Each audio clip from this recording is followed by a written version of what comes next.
Okay, तो previous lecture के अंदर जैसे हमने देखा कि अगर आप किसी भी टेबल के ऊपर कोई भी नॉर्मल फॉर्म अप्लाई करते हो तो सबसे पहले आपको चेक करना पड़ेगा कि क्या वो ऑलरेडी फर्स्ट नॉर्मल फॉर्म में अप्लाइड है या सेकंड में है या उससे पहले के किसी भी फॉर्म में वो टेबल है या नहीं है। सही है। तो एक तरीका है कि अगर आप टेबल के ऊपर नॉर्मल के कोई भी फॉर्म को अप्लाई करते हो नॉर्मलाइजेशन के तो आप क्या करेंगे, उसको चेक करेंगे कि क्या वो उससे पहले नॉर्मल फॉर्म में है या नहीं है। यानी अगर मैं थर्ड अप्लाई करना चाहता हूं तो उससे पहले चेक करूंगा क्या है कि वो सेकंड में है, फर्स्ट में है या नहीं है। उसके बाद हमारे पास कुछ और चीजें हैं, जैसे कि अब मैं जो अप्लाई करने वाला हूं फर्स्ट नॉर्मल फॉर्म हम पढ़ने वाले हैं इस वीडियो के अंदर। सही है। तो इस वीडियो के अंदर हम पढ़ने वाले हैं फर्स्ट नॉर्मल फॉर्म और उसके लिए ये एक सैंपल डेटा है। सही। अब इस सैंपल डेटा को मैं मॉडिफाई करके मैं इसके ऊपर क्या अप्लाई करने वाला हूं, फर्स्ट नॉर्मल फॉर्म अप्लाई करने वाला हूं। तो सबसे पहले देखें, दिस डेटा है सब प्रॉब्लम्स। इस डेटा के अंदर कुछ प्रॉब्लम्स हैं। क्या आपको ये दिख रहे हैं? कौन से? जी, एक ही लाइन के अंदर हमारे पास एक से ज्यादा डेटा है, जिस डेटा को हम क्या करेंगे, देखें, the employees column is not atomic. आपके जो एम्प्लॉइज का कॉलम है वो एटॉमिक नहीं है, इन द सेंस आपके उस कॉलम के ऊपर आपकी कोई सिंगल वैल्यू असाइन नहीं है। एटॉमिक से मकसद होता है सिंगल वैल्यू। यहां पे क्या है, एक से ज्यादा वैल्यूज है। तो एम्प्लॉइज का कॉलम एटॉमिक नहीं है, तो a column must be atomic. तो सबसे पहला काम तो क्या होना चाहिए, आपका कॉलम एटॉमिक होना चाहिए। क्या होना चाहिए? एटॉमिक होना चाहिए।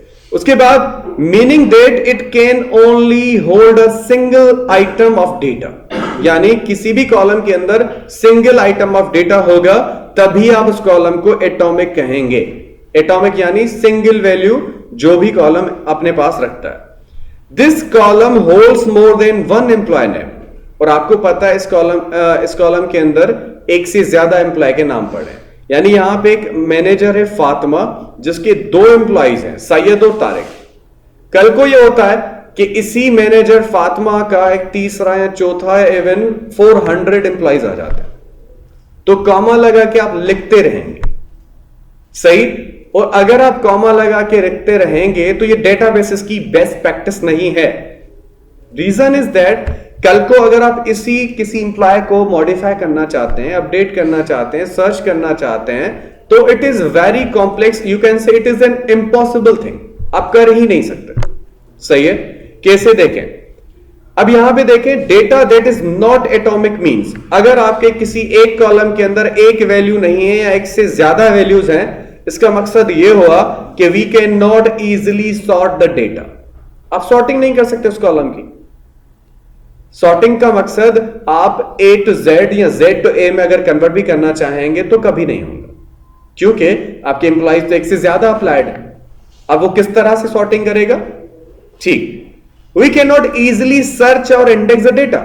आप इजिली सर्च नहीं कर सकते, आप उसको इंडेक्सेस नहीं दे सकते। यानी अगर आपको किसी अलग अलग एम्प्लॉय को एक अलग अलग इंडेक्स देना हो, जैसे एरे आपने पढ़े हैं ना, उसके अंदर हर आइटम की एक अलग से यूनिक इंडेक्स होती है। कभी हुआ कि एक ही वैल्यू के दो इंडेक्स हो, या कभी हुआ कि दो इंडेक्स एक ही वैल्यू के हो।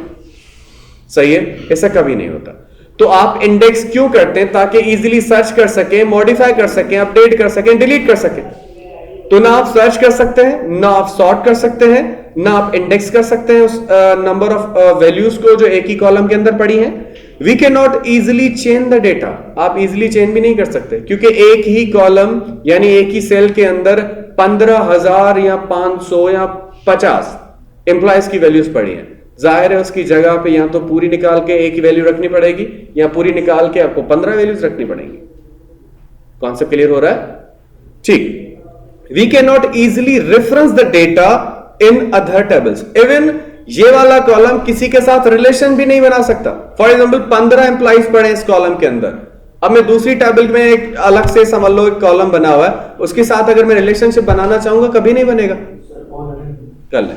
उसके बाद हमारे पास क्या है, अब यहां पे अगर इसको मैं हल करता हूं, सॉल्यूशन देता हूं इस तरह से कि मैं क्या करता हूं, जो आपके नंबर ऑफ कॉलम जो आपके थे, मैं हर एम्प्लॉय को एक न्यू कॉलम में क्या करता हूं, रखता हूं। देखें अब breaking the employ column into more than one column doesn't solve our problem. अब कल को फॉर एग्जांपल स्ट्रक्चर तो एक ही बार बनता है ना डेटाबेस की टेबल का।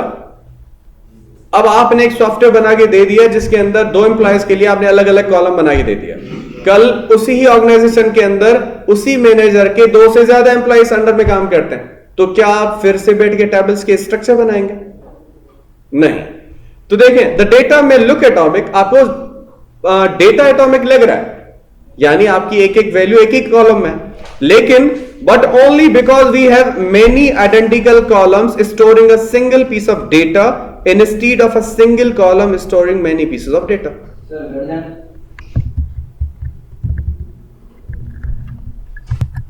ठीक, तो इस तरह से आप अगर 1 बाय 1 कॉलम बढ़ाते जाएंगे तो ये आपके प्रॉब्लम को सॉल्व नहीं करता अकॉर्डिंग टू आपका जो सैंपल डेटा। अब we still can not easily sort, search और इंडेक्स फॉर एम्प्लॉइज। अभी भी आप किसी समझ एम्प्लॉय को ना सर्च कर सकते हैं आराम से, क्योंकि अलग अलग कॉलम में पड़े, किस तरह से सर्चिंग करेंगे आप? डेली कॉलम बढ़ रहा है या कॉलम आपकी इंक्रीमेंट हो रही है, उसके बाद ना आप सॉर्टिंग कर सकते हो ना सर्चिंग कर सकते हो, वही चीज ना आप इंडेक्स कर सकते हो भाई, क्योंकि एक रिकॉर्ड की इंडेक्सिंग होती है। यहां पे तो उसी रिकॉर्ड में 15 एम्प्लॉइज बढ़ते जा रहे हैं, तो उसको आप इंडेक्स नहीं कर सकते। What if a manager has more than 2 employees? कल को ये होता है कि अगर इस 2 एम्प्लॉइज की जगह पे उसी मैनेजर के अंडर में 10 या 100 एम्प्लॉइज काम करते हैं, we would need to add columns to our database just for these cases. इस पर्पस के लिए हर बार डेवलपर को बुला के बोला जाएगा भाई टेबल बना, सही है? तो आप ऐसे काम नहीं करेंगे जिसमें बार बार आपको क्लाइंट बोले कि भाई आओ और अपना काम निभाओ, सही है जी। It is still hard to reference for employees in other tables. अभी भी ये क्या है, रिलेशनशिप नहीं बना सकते, क्योंकि भाई एक ही रो के अंदर तो 15 एम्प्लॉइज पड़े। हाँ, एक कॉलम के अंदर जाहिर है रेफरेंस देंगे तो इजी हो जाएगा, सही है? तो इस तरह से आप नहीं दे सकते। अब यहां पे आते हैं, by the way what would be a good choice of a primary की फॉर दिस टेबल। अब मुझे ये बताएं प्राइमरी की कॉलम कौन सा हम बनाएं? प्राइमरी की कॉलम वो होता है जिसको आप यूनिक रखना चाहते हैं, ठीक है? नहीं। अब यहां पे देखें, आपके पास एक ही मैनेजर के अंडर में 15 एम्प्लॉइज काम करते हैं, यानी 15 एम्प्लॉइज के सामने मुझे लिखना पड़ेगा कि इनका मैनेजर फातिमा है या अब्दुल अजीज है या अली है, सही है? फॉर एग्जाम्पल 5 एम्प्लॉइज हैं, ठीक है? जरार, आफाक, जो है आपके समझ लें कि अमार, ये 3 एम्प्लॉइज हैं, इनके ऊपर एक मैनेजर काम करता है, फॉर एग्जाम्पल आप समझ लो उसामा शाह। तो अमार के सामने भी मुझे उसामा शाह लिखना पड़ेगा, जरार के सामने भी उसामा शाह लिखना पड़ेगा, आफाक के सामने में मुझे क्या लिखना पड़ेगा? उसामा शाह लिखना पड़ेगा। तो यहां पे डुप्लीकेट जो वैल्यू हो रही है उसको हम कभी भी क्या प्राइमरी की नहीं बनाते। प्राइमरी की ऑलवेज वो बनती है जो यूनिक होती है, सही हो गया? ठीक, तो अब वो कौन सी होगी, मैं यहां पे आता हूं। सो अब हम क्या करने वाले, इसी सैंपल ऑफ डेटा को मैं क्या अप्लाई करने वाला हूं? फर्स्ट नॉर्मल फॉर्म अप्लाई करने वाला हूं, क्योंकि कल आप डेटाबेस बनाएंगे ना, सबसे पहले यूजर आपको रिक्वायरमेंट देगा, रिक्वायरमेंट के मुताबिक हम बैठ के सोचेंगे कि इसमें से एंटिटीज कौन सी होंगी, यानी कौन कौन सी चीजों की टेबल्स बनेंगी, सही है? फॉर एग्जांपल मुझे स्कूल मैनेजमेंट सिस्टम का सॉफ्टवेयर मिलता है, तो सबसे पहले मैं सोचूंगा कि भाई किस किस की टेबल बनेगी। तो मैं एक स्टूडेंट की टेबल बनूंगा, एक टीचर की टेबल बनाऊंगा, एक बुक्स की टेबल बनाऊंगा, यानी जो भी चीजें होंगी सॉफ्टवेयर के अंदर उनमें देखा जाएगा किस चीज की टेबल बनेगी, किस चीज की टेबल नहीं बनेगी, सही है? सही। तो यहां पे आके हमें क्या करना पड़ेगा, मैं फर्स्ट नॉर्मल फॉर्म अप्लाई करूंगा किसी भी सैंपल ऑफ डेटा के ऊपर, फिर सेकंड, फिर थर्ड, सही है? तो first normal form means that we must eliminate duplicate columns from the same table, यानी जो सेम आपकी टेबल के अंदर बार बार डुप्लीकेट कॉलम क्या हो रहे हैं, बढ़ रहे हैं। सबसे पहला काम तो ये करना है, कॉन्सेप्ट क्लियर? यानी कि जो आप यहां पे कॉलम बढ़ा रहे हैं ना, एम्प्लॉय 1, एम्प्लॉय 2, एम्प्लॉय 3, सबसे पहले तो आपके कॉलम एटॉमिक होने चाहिए। पहले हमारा क्या था, डेटा एटॉमिक होना चाहिए, दूसरा कॉलम एटॉमिक होने चाहिए, तीसरा गेट स्टार्टेड, ठीक है? स्टार्ट करते हैं। अब कैसे भाई अप्लाई होगा? By breaking each tuple of our table into an entry for each employee. यहां पे टप्पल एक रिकॉर्ड को कहा जाता है, यानी रो या रिकॉर्ड को आप टप्पल कहते हो डेटाबेस की लैंग्वेज के अंदर, सही है। तो by breaking each tuple of our table into an entry for each employee we have made our data atomic. तो हम क्या करेंगे, सुन लें। अब जैसे मैंने बोला हर एम्प्लॉय के सामने हम क्या लिख देंगे, इसका मैनेजर ये। तो मैंने एम्प्लॉय जो हमारा सैयद था उसके सामने क्या लिख दिया, फातिमा है, और जो हमारा एम्प्लॉय है तारिक, उसका मैनेजर भी फातिमा है। अब आपके माइंड में ये होगा कि सर हम बार बार इस मैनेजर को लिख रहे हैं, तो मैनेजर तो डुप्लीकेट हो रहा है। कुछ समझ में आ रहा है? हमारा एम्प्लॉय समझ लो कि चलो यूनिक हो गया, लेकिन हमारा मैनेजर बार बार डुप्लीकेट हो रहा है। तो इस सेंस के अंदर हम करेंगे क्या, सबसे पहले तो हमें चूज करना पड़ेगा इन दोनों कॉलम में से हमारी प्राइमरी की कौन सी बनेगी। तो भाई प्राइमरी की बनेगी हमारी कौन सी,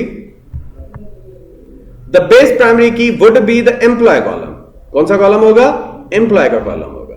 रीजन इज दैट क्योंकि मैनेजर बार बार रिपीट हो रहा है। सही है, तो हम किसको चूज करेंगे, आपके जो हमारा एम्प्लॉय है, ठीक है, उसको हम क्या बनाएंगे, प्राइमरी की वाला कॉलम बनाएंगे। यानी हमारा ये कॉलम क्या होगा, यूनिक होगा। लेकिन कल को ये होता है कि आपके सेम नाम के एम्प्लॉइज आ जाते हैं। सही है, तो ये भी आपके लिए बेस्ट एग्जांपल नहीं रहेगा। मैं बता दूं क्या बनाना है।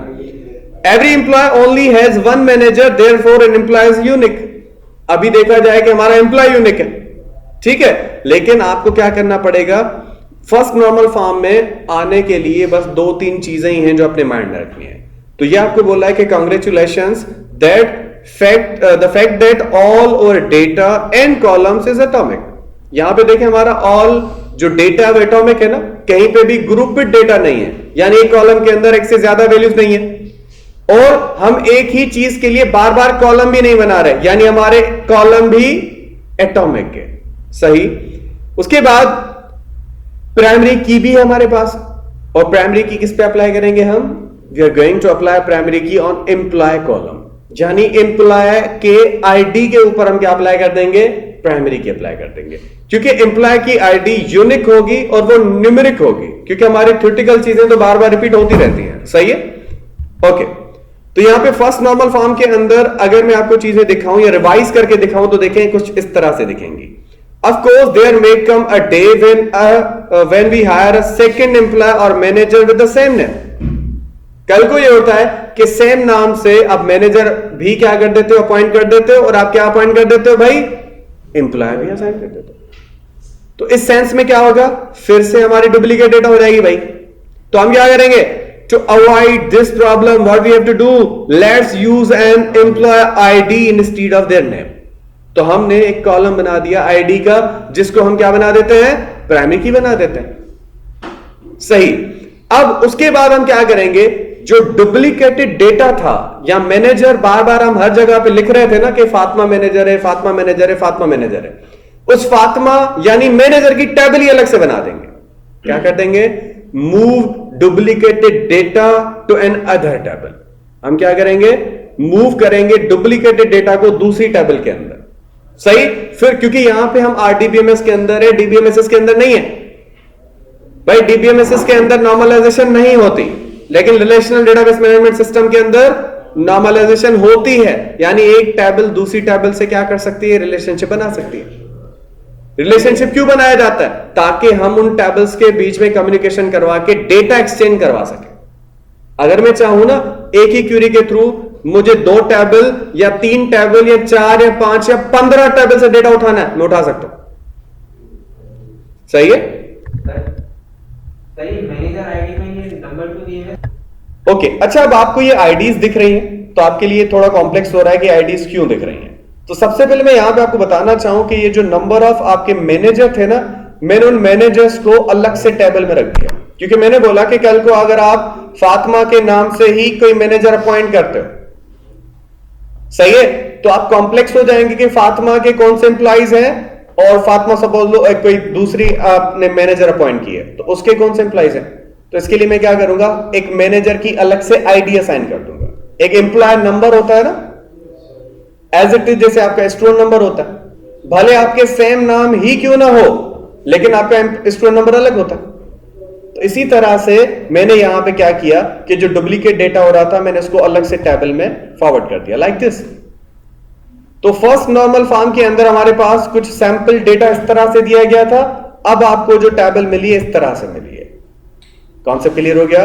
अब इसको अगर मैं थोड़ा और समझाऊं, अच्छा अब हम नेक्स्ट के अंदर इंशाल्लाह मूव करते हैं सेकंड नॉर्मल फॉर्म के ऊपर, और मैं इसको कुछ और बता देता हूं, ठीक है।